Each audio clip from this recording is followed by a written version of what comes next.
अस्सलाम वालेकुम। मेरा नाम है मोहम्मद सईद और शॉप का नाम है सईद भाई मोबाइल रिपेयरिंग। आज मेरे पास एक वीवो का मोबाइल आया है। वीवो का है Y12S और इसमें चार्जिंग का प्रॉब्लम है। तो मैं आपको सबसे पहले प्रॉब्लम दिखाऊं कि चार्जिंग में क्या प्रॉब्लम कर रहा है। चार्जिंग केबल को कनेक्ट करते हैं और देखें।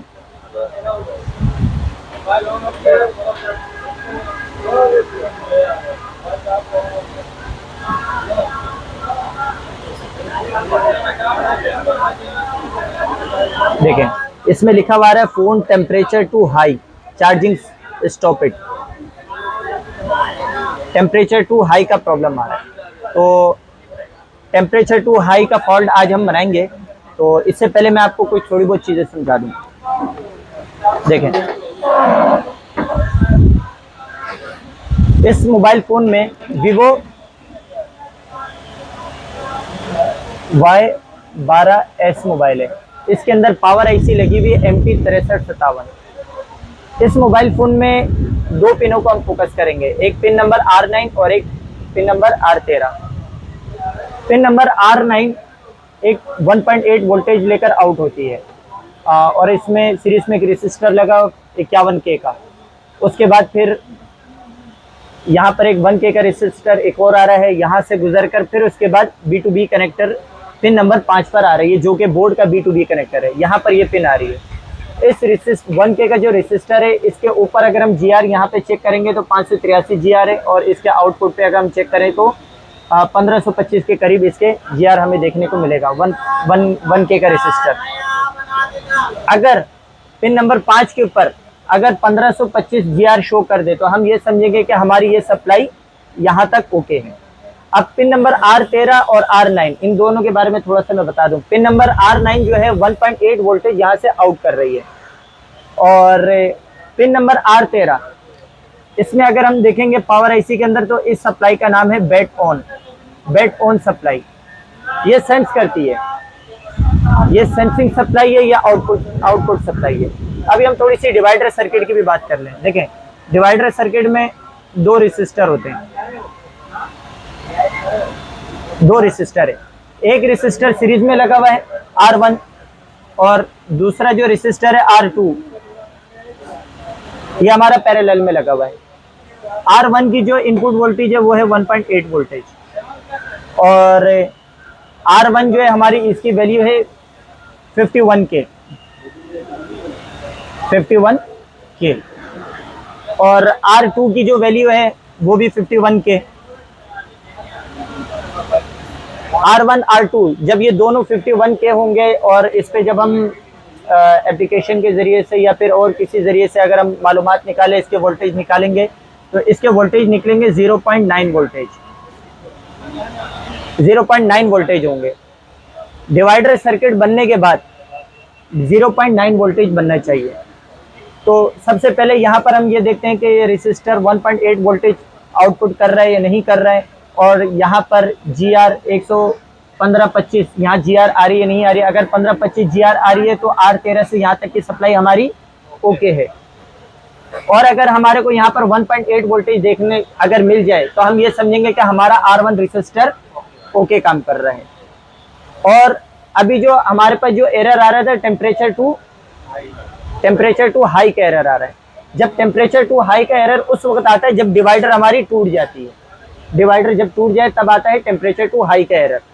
तो इससे ये पता लगता है हमारा ये वाला एरिया बिल्कुल ओके है। एक दफ़ा हम लोग फिर भी समझ लेते हैं, GR भी देख लेते हैं, वोल्टेज को भी देख लेते हैं और उसके बाद फिर हम R2 की तरफ जाते हैं। इतना हमें मालूम हो गया कि इसमें फॉल्ट जो है वो R2 की तरफ है।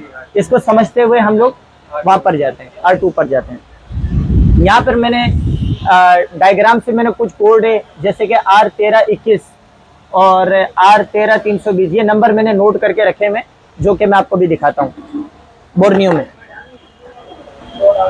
सबसे पहले इसमें जो हमारा है R1 R1321 51K ये मैं आपको दिखाता हूँ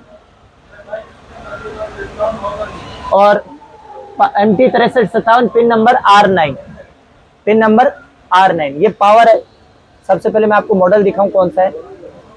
अब बिटमैप पे ये देखिए यहाँ लिखा हुआ है Y12S Y12S। अब उसके बाद ये इसकी पावर आईसी आ जाती है। ये देखें, ये बोर्ड में ये लगी हुई पावर आईसी और डायग्राम में वहां पर है। इस पावर आईसी को मैं जूम करता हूँ, पिन नंबर R9 पर जाते हैं। पिन नंबर R9 से एक रेसिस्टर के लिए सप्लाई आउट हुई है। इसमें देखें क्या लिखा हुआ है, R13321, R13321 वहां पर भी लिखा हुआ है। यहाँ से सप्लाई आउट हुई है 1.8 वोल्टेज के साथ। एक दफा मैं ये इसमें वोल्टेज जरा चेक कर लूँ, यहाँ पर वोल्टेज आ रहे हैं या नहीं आ रहे हैं। चार्जिंग केबल लगाते हैं। चार्जिंग केबल लगाने के बाद वोल्टेज रेंज पे सेट करना है। और यहां से अगर मैं रेसिस्टर को थोड़ा सा काउंट कर लूं, 1 2 3 4, चौथे नंबर का रेसिस्टर, यहां वोल्टेज चेक करते हैं। यहां वोल्टेज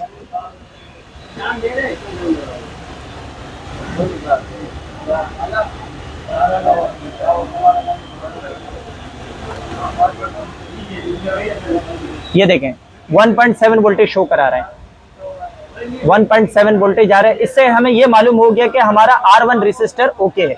हमारा R1 रेसिस्टर यानी पिन नंबर R9 सप्लाई सही काम कर रही है, 1.8 वोल्टेज भी दिखा रहा है और R1 हमारा ओके है। ये यहाँ से हम ओके हो चुके हैं। अब हमने पिन नंबर 5 B2B कनेक्टर के पिन नंबर 5, एक दफा मैं आपको डायग्राम में दिखाऊं। ये देखें, अब मैं यहाँ पे क्लिक करूंगा, यहाँ पर क्लिक किया, ये मेरा 1K का रेसिस्टर आ गया। 1K का रेसिस्टर जिसकी कोड है R13319, R13320। देखिए वहां पर R13320 है, ये 1K का रेसिस्टर है। अगर मैं यहाँ क्लिक करता हूँ इस जगह पर, तो देखिए ये सप्लाई कहाँ जा रही है, ये B2B कनेक्टर पर जा रही है। B2B कनेक्टर के पिन नंबर नीचे वाले हिस्से पर, पिन नंबर 5 पर। तो यहां पर मैं एक दफा GR चेक कर लेता हूं, डायोड मोड पर लेकर जाते हैं।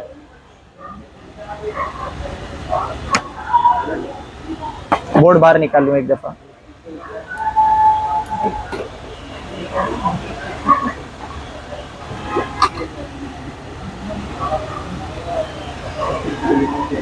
वहां सही दिखाई दे रहे?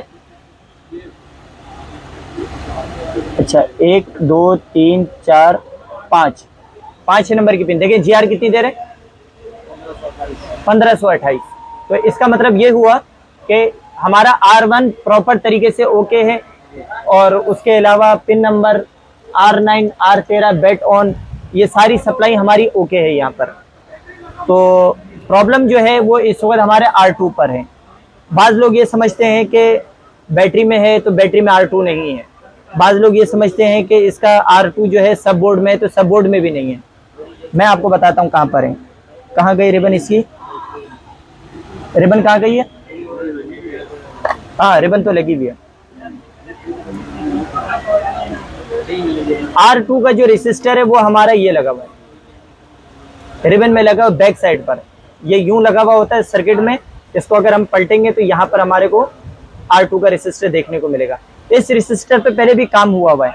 एक दफा हम देख लें कि इसमें कितनी वैल्यू का रेसिस्टर लगा हुआ है।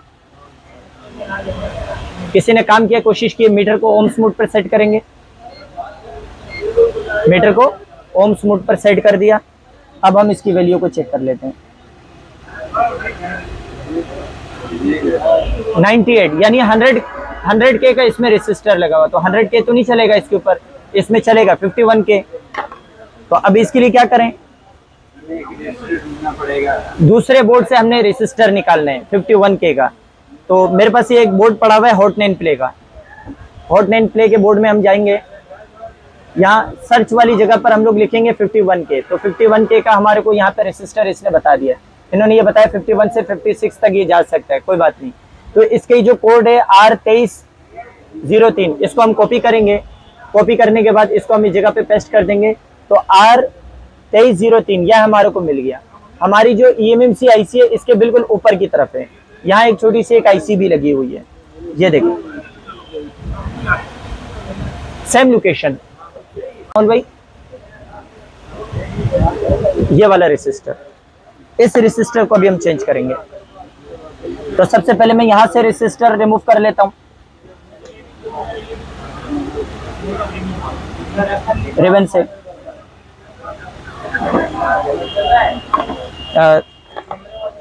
जी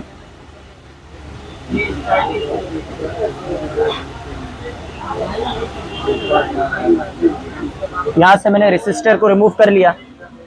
अब मैं यहां से रेसिस्टर निकाल लेता हूं, यहां से तो हीट गन भी सही चल जाएगा।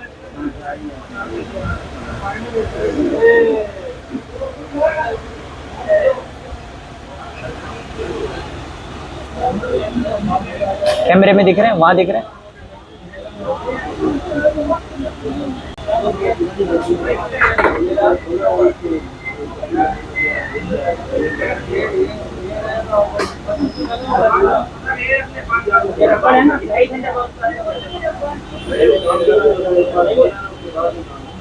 ज़्यादा देर में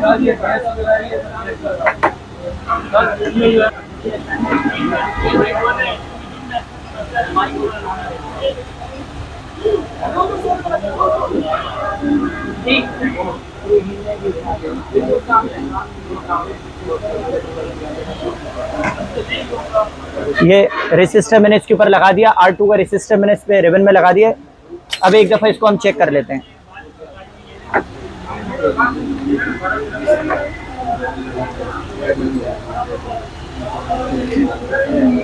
R2 का रेसिस्टर मैंने रिबन के ऊपर लगा दिया है।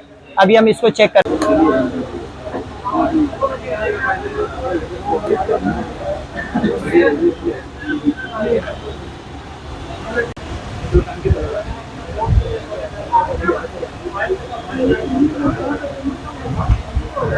प्रॉब्लम सॉल्व हो गया। इसी तरीके से मैं आप लोग के लिए मज़ीद और वीडियो बनाता रहूँगा। तो आप लोगों की मोहब्बत की दरख्वास्त है कि लाइक, कमेंट, शेयर और सब्सक्राइब करें। तो इंशाल्लाह मुझे सपोर्ट करें तो मैं इंशाल्लाह आप लोग के लिए और भी ज़्यादा वीडियो बनाऊँगा। बहुत बहुत शुक्रिया। मेरा पता है main Qaidabad, Rafiq shopping centre, first floor, Landhi, Karachi.